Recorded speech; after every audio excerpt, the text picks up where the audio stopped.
We're with Nguzunguzu for the Impakt 25th Anniversary Soft Machines Festival. Asma and Daniel, we're thrilled to have you guys here. And especially on the first kickoff of the club night where we have a huge 5-screen visual installation, I wanted to ask you guys, as kind of MTV babies turned disc darlings, how does the visual impact your sonic style? The visual and the cultural extensions of that.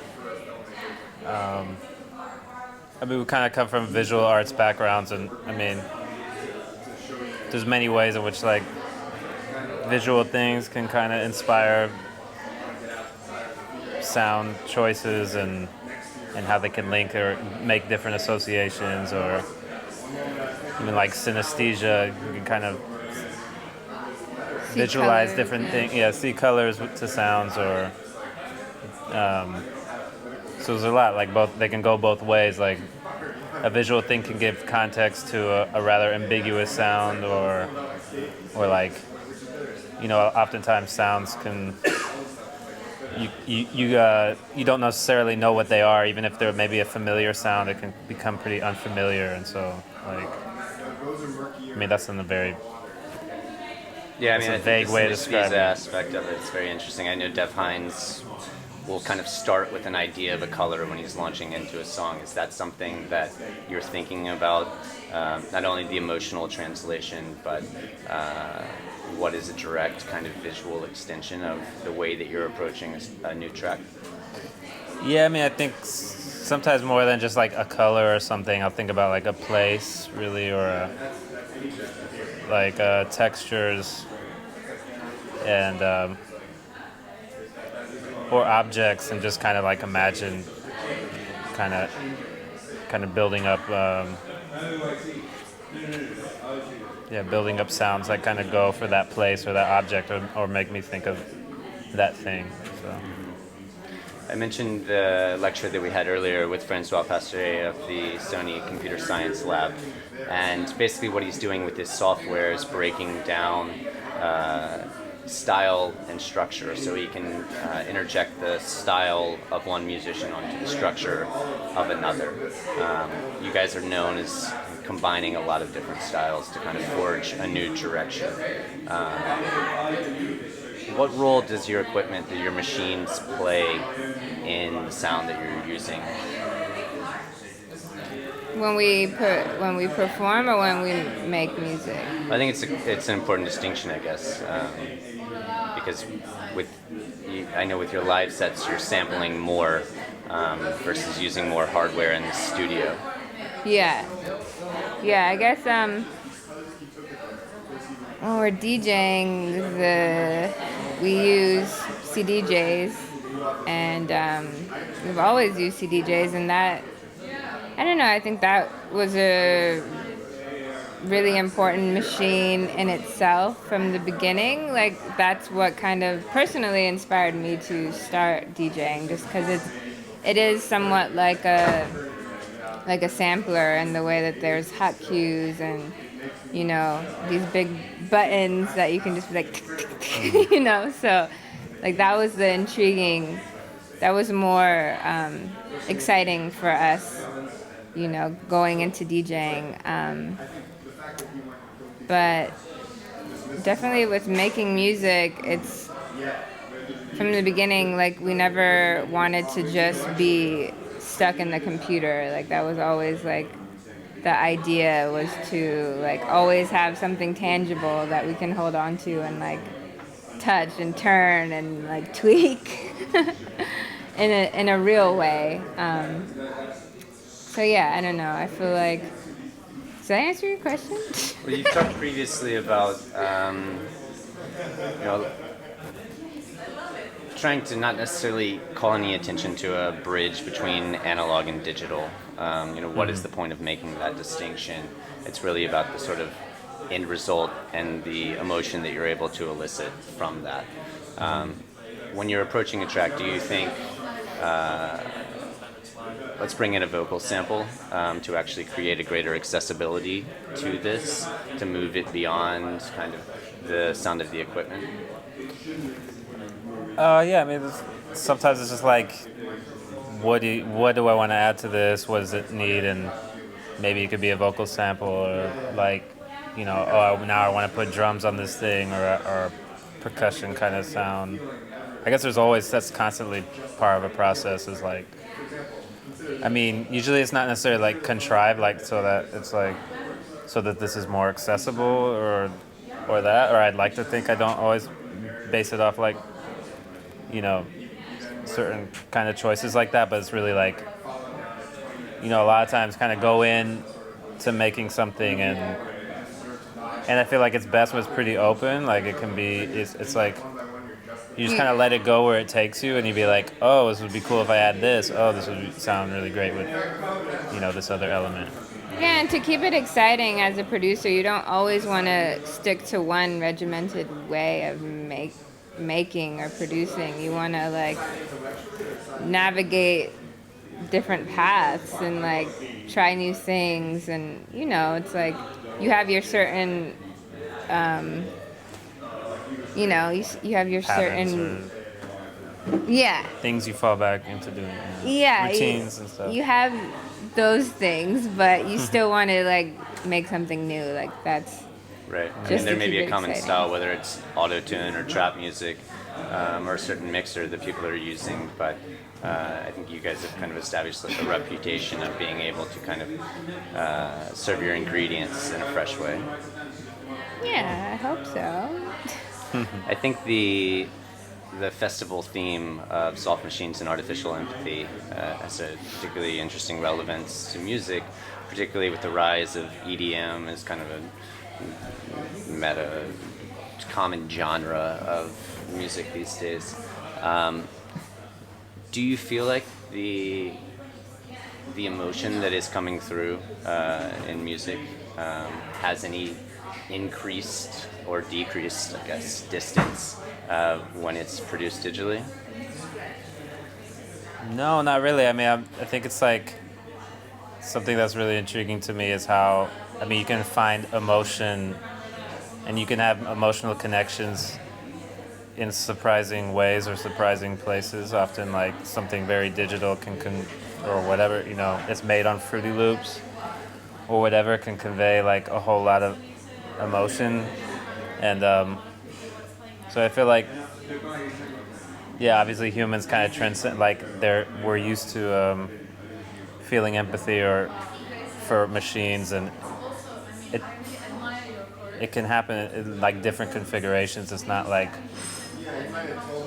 we can feel empathy for a robot, especially even if a robot doesn't look totally human-like. And I think a lot of like, Wally. But I mean, it's like maybe that's his human-like qualities that makes you feel empathy. But still, even like, I don't know. Yeah, you can find emotion in like not necessarily like organic kind of sounds.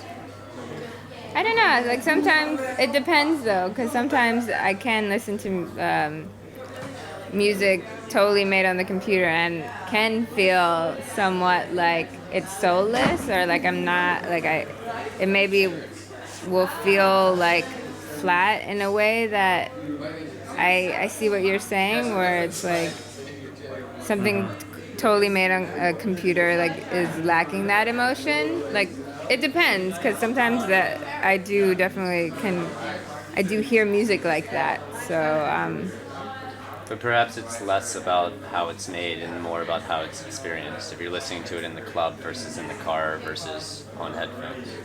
yeah, That has something to do with it. I mean, I think like whatever the whole, even there's a slogan like drum machines have no soul or whatever, like people really even had a hard time dealing with drum machines, and maybe even still, but that's so annoying. but it's very outdated now. Like you can definitely know, like there's definitely a lot of music you've heard made you feel emotional, and it was with drum machines, and even the rhythms are really cool on drum machines now, you can accept. So yeah, I think it's like, it's all in the finesse. yeah. There's such an insane metabolism to kind of music styles and accompanying dance styles now. But I think still a lingering nostalgia, whether it's looking back to the 60s or when Kanye's most recent album came out, I saw a bunch of reactions of, doesn't this album make you make you want to listen to and like his previous albums more? And then after people listened to the album more, maybe they came around to it. But if you envision, say, fast forwarding just 10 years from now, what do you think the nostalgia will be towards the music that people are making now, and how do you think that your music may shift? I know 10 years is a very long time. It's a tough question, but what do you think? I mean, it's still kind of hard to say and kind of an unpredictable thing because it's like, and I've often like thought about those kinds of things, and it's been always really tricky to kind of predict. I feel like. I don't know. Do you think the music making landscape will be radically different? Do you think it'll be something where, there's like what the Sony CSL is doing, where you can basically bridge a mental block in your production process by having a computer basically say, oh, wouldn't it be nice if you tried this? A sort of an ability to fill in the blanks. Is that something that you welcome, that you would like to see, or it sounds like a scary soul sucker? No, I mean, I think it's cool. I think I think the technology is going to change drastically, and that's going to really change the landscape of music. And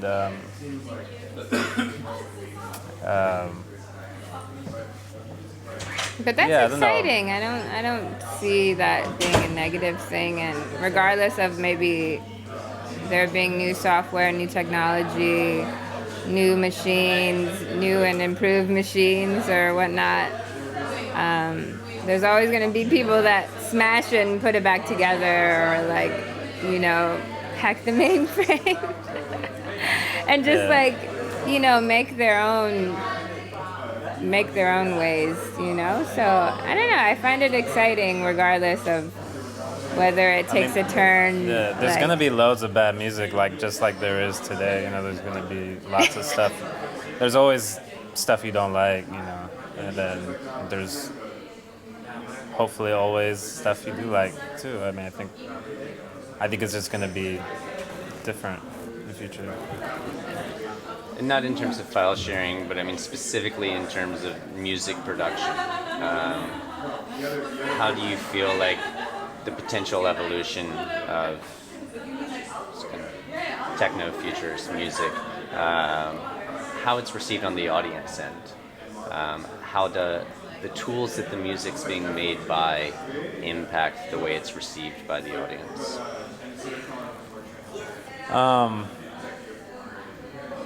I mean,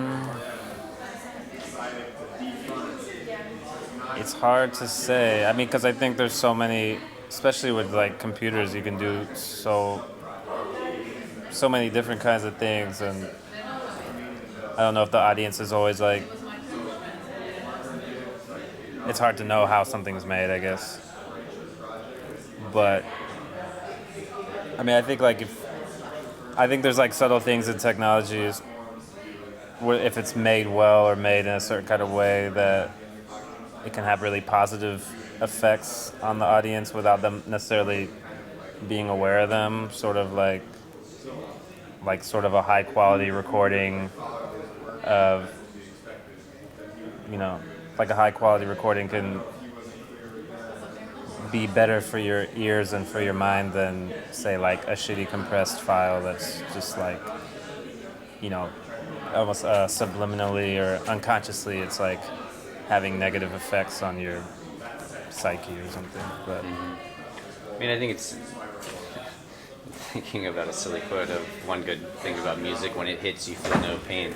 And just this kind of idea that people don't really care how Moroder was making his music in the 80s, the 90s versus now.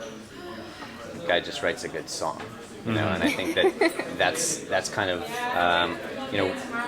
why music for centuries and centuries has had this power, and it will prevail. And as you're saying, in the same way that people are using old synthesizers combined with their Ableton now, it will continue to be an amazing kind of hybrid of past, present, and future technology. Yeah. And it's about the way in which your style is able to have a uniqueness and a quality prevail. Yeah. The audience will never know what's Yeah. going on. Well, yeah, I mean, yeah, one thing with like old stuff, it can sound really amazing, but maybe it sounds often familiar, or like, you know, you recognize maybe, or maybe some people could recognize like a 909 or something right away, and you know, that can be good or bad. I don't know. It can sound really amazing, or it can sound kind of redundant or something. But I mean, even now people use like samples of 909s and make things, and that would sound kind of crappier than the original thing, like because it has more unique qualities to it. I don't know. Could sound crappier or better, depends. So many different ways Yeah. it could come out. I don't know if it made any sense. but- Are you guys going to be able to stick around for the festival for a little bit? Today? Mostly you'll make it for tonight, I think. yeah. Will you be around for tomorrow? We'll at all? be- Tomorrow we're taking off. Yeah, kind of early. I think. Cool. Well, hopefully we'll have fun tonight. Yeah, for sure. Yes, we'll live it up. Cheers. Yeah. Cool. Thank you. Thanks. Thank you. Yeah.